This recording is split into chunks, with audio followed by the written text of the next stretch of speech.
आज का जो हमारा टॉपिक रहेगा वो रहेगा पॉइजन डिस्ट्रीब्यूशन। ठीक है, पॉइजन डिस्ट्रीब्यूशन।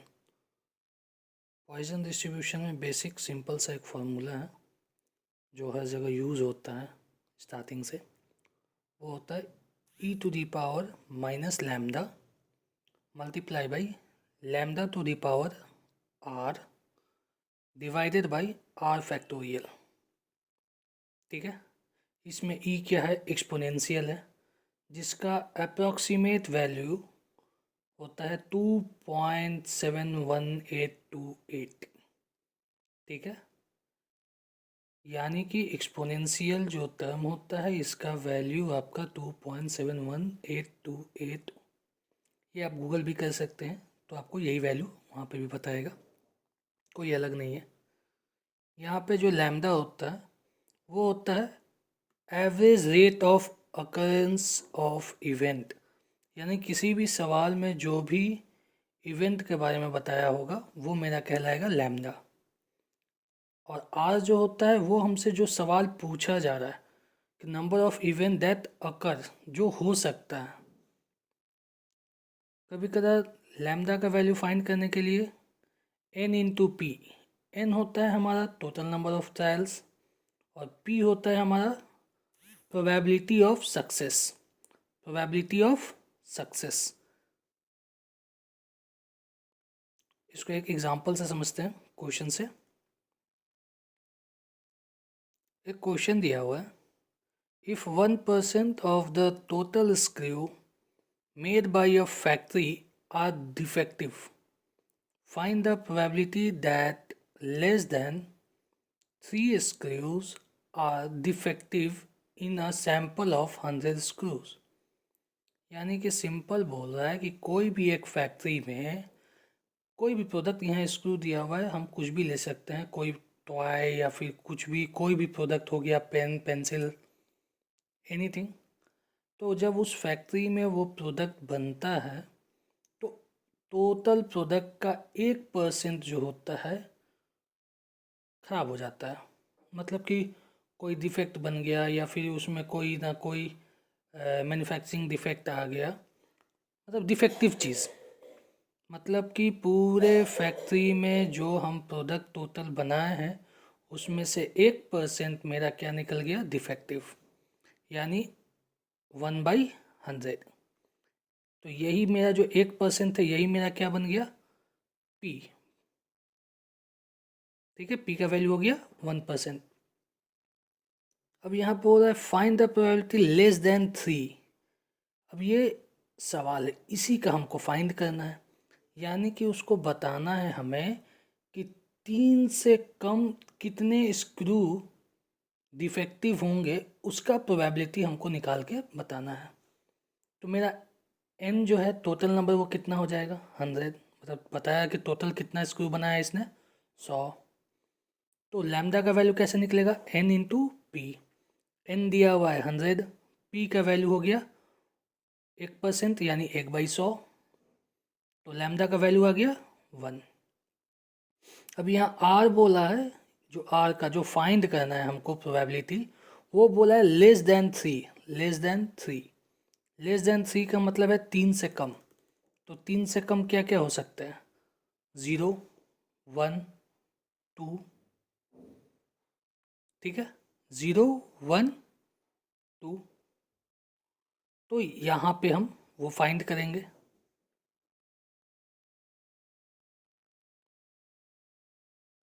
पहले 0 पे फाइंड करते हैं, e to the power minus lambda into lambda पे power r divided by r factorial. तो यहाँ पे लैम्डा का वैल्यू कितना है? 1। तो e to the power -1 multiply by 1 to the power 0, क्योंकि सबसे पहले हम आर का वैल्यू क्या लिए हैं? 0। फिर आर का वैल्यू लेंगे 1, फिर आर का वैल्यू लेंगे 2। कुछ नहीं करना है, जहाँ पे जो जो वैल्यू है वो पुट करेंगे। तो लैम्डा की जगह पे -1 रखें, आर की जगह पे 0 रखें और नीचे 0 का फैक्टोरियल। इसको सॉल्व करेंगे तो जो वैल्यू आएगा वो आएगा 1/e। नीचे में ई कैसे आ गया? क्योंकि यहाँ पे जो है वो ई टू दी पावर -1 है, ई टू दी पावर -1। ये माइनस साइन बता रहा है कि ये वैल्यू मेरा कहाँ है, डिनोमिनेटर में नीचे है। जैसे हम लोग स्टार्टिंग से पढ़ते हैं, एक्स टू दी पावर अगर -2 लिखा रहता है तो हम लोग क्या बोलते हैं इसको, ये है मेरा 1/x², है ना। तो यहाँ पे भी वही है, जब ये माइनस नीचे का x² जब ऊपर जाता है तो वो माइनस साइन लगाता है, ठीक है। अगला जो है, अब यहाँ r का वैल्यू 0 ले लिया, अब r का वैल्यू क्या लेंगे, 1। तो यहाँ पे भी e⁻⁻1 मल्टीप्लाई बाई 1⁻1 का फैक्टोरियल, इसका वैल्यू क्या आएगा, सेम आएगा। फिर r का वैल्यू क्या लेंगे, 2। फिर e⁻⁻1, ठीक है, इसका वैल्यू क्या आ जाएगा, 1/2e। यानी कि जब ये तीनों का वैल्यू निकालेंगे तो सबसे जो लास्ट स्टेप होगा वो हमारा क्या होगा, क्योंकि हमको बोला है कि टोटल प्रोबेबिलिटी बताना है जो 3 से कम हो। तो यहाँ से 3 से कम हमारा 3 गो टोटल बना प्रोबेबिलिटी, तो लास्ट में तीनों को क्या करेंगे, हम प्लस करेंगे। तीनों को क्या करेंगे, प्लस करेंगे। तो प्लस करने पे आएगा 2.5/e। तो यहाँ पे e का वैल्यू रखेंगे जो हमने स्टार्टिंग में देखा था, क्या था, 2.71828। इसको यहाँ पे पुट करेंगे तो जो हमारा वैल्यू आएगा वो आएगा 0.919698, ठीक है। तब इसके बाद एक और क्वेश्चन देखते हैं।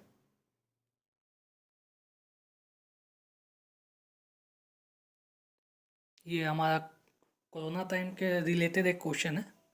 इसमें बोला है कि if in an industry there is a chance that 5% of employee will suffer from coronavirus.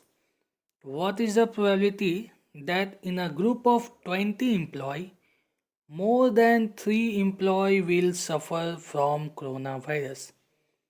यानी कि सिंपल ये सवाल बोल रहा है कि जब कोरोना वायरस आया था तो 5% लोग कोरोना वायरस का शिकार हो गए थे कोई भी एक पर्टिकुलर इंडस्ट्री में, ठीक है। तो हमसे ये पूछा है कि बताइए कि 3 एम्प्लॉय से ज़्यादा संक्रमित होने के लिए, मतलब 3 से ज़्यादा एम्प्लॉय को ये कोरोना वायरस होने फैलने के लिए क्या प्रोबेबिलिटी है। टोटल एम्प्लॉय कितने थे, 20, यानी n का वैल्यू मेरा कितना हो गया, 20। प्रोबेबिलिटी बताया चांसेस कितने परसेंट को होने का था, 5% को। तो 5% यानी 5/100 इंटू 0.05, ठीक है। लैम्डा का वैल्यू निकल जाएगा n इंटू पी, एन था 20, पी था 5%, तो आया वैल्यू 1। अब यहाँ बोल रहा है कि 3 लोगों से क्या होना चाहिए, ज़्यादा, मोर, मतलब यहाँ लिया है ना, मोर देन 3 एम्प्लॉय, यानी 3 लोगों से ज़्यादा। तो 3 लोगों से ज़्यादा के लिए क्या करेंगे, या तो हमको सबका इंडिविजुअल निकालना पड़ेगा, नहीं तो सिंपल सी बात है, हम 3 से कम निकालेंगे और 1 से क्या कर देंगे, माइनस। क्योंकि पूरा प्रोबेबिलिटी जो होता है वो किस पे गेम बनता है, 1 पे। जैसे परसेंटेज में हम लोग किसको लेके चलते हैं, 100, वैसे ही प्रोबेबिलिटी में किसको लेके चलेंगे, 1 मेरा क्या होता है, टोटल नंबर। तो यहाँ हम 3 से कम का निकालेंगे और उसको 1 से क्या कर देंगे, माइनस कर देंगे। तो 3 से कम कितने होंगे, पहला 0, फिर 1, फिर 2, फिर 3। तीनों का इंडिविजुअल निकालेंगे, सेम है जैसे पहले किए थे। क्या होता है, e⁻⁻λ इंटू लैम्डा के power r divided by r factorial.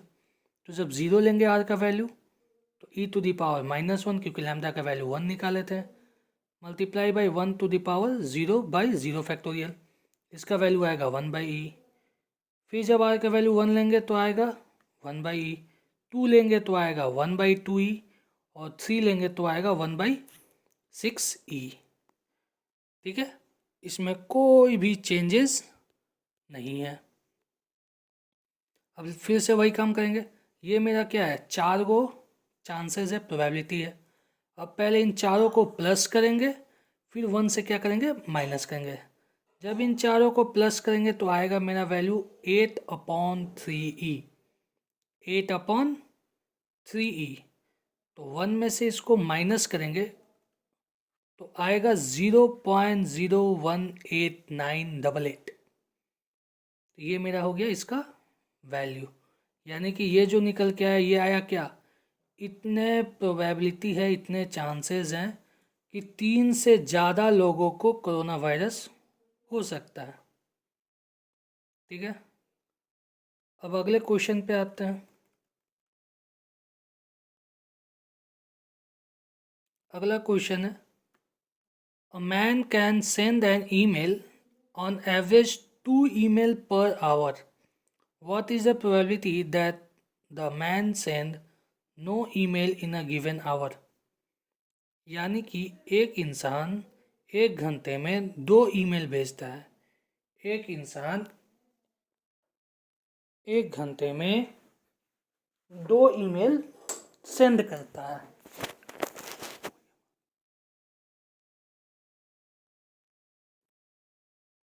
तो क्या चांसेस है कि वो एक भी ईमेल नहीं भेजेगा 1 घंटे में?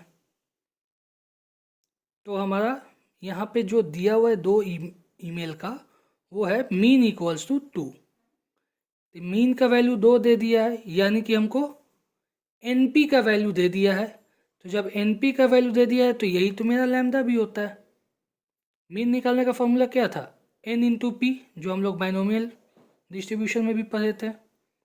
तो जो एन इंटू पी है यही तो है, इसी को तो लैम्डा भी बोलते हैं। तो लैम्डा का वैल्यू मेरा क्या निकल गया, 2। और यहाँ पे क्या बोला है, एक भी ईमेल नहीं सेंड करता है, मतलब कि 0। तो ये आर का वैल्यू हो गया। तो यहाँ पे हम फाइंड करेंगे e to the power minus lambda into lambda to the power r by r factorial. तो यहाँ लैम्डा का वैल्यू हो जाएगा -2, आर का वैल्यू हो गया 0 बाई 0 फैक्टोरियल। तो यानी कि यहाँ सिंपल आया e टू द पावर -2, जिसका वैल्यू होता है 0.135। ठीक है, सिंपल सा ये क्वेश्चन था जिसमें बोला था एक इंसान 1 घंटे में 2 ईमेल भेजता है, तो बताना है कि वो 1 घंटे में एक भी ईमेल नहीं भेजने का क्या प्रोबेबिलिटी है, क्या चांसेस है। ठीक है, चलिए इस पे एक और क्वेश्चन देख लेते हैं। बोल रहा है calculate the mean of Poisson distribution given that the number of trial is 20। मतलब टोटल ट्रायल कितना है, 20, और प्रोबेबिलिटी दे रखा है 0.6, यानी p का वैल्यू दे रखा है और n का वैल्यू भी दे रखा है। तो टोटल n हो गया 20, p हो गया 0.6। तो मीन अभी थोड़ी पहले देखे थे, मीन का वैल्यू क्या होता है, n इंटू पी। n था 20, p था 0.6, मल्टीप्लाई किए, आंसर आ गया 12। ठीक है, तो इस पे ज़्यादा लंबा मैंने नहीं वीडियो बनाया क्योंकि ये बहुत इजी था। बस इस पे कुछ लोगों का क्वेरी था तो इस वजह से एक 3-4 क्वेश्चन के समरी दे दिए। अगर आपको और डिटेल्स चाहिए तो आप कमेंट कर सकते हैं, तो हम इसका एक और डिटेल्स वीडियो, मतलब फुल डिटेल्स के साथ और भी ज़्यादा क्वेश्चन के साथ एक और वीडियो में डाल दूँगा। ठीक है, अगर वीडियो अच्छा लगे तो लाइक शेयर।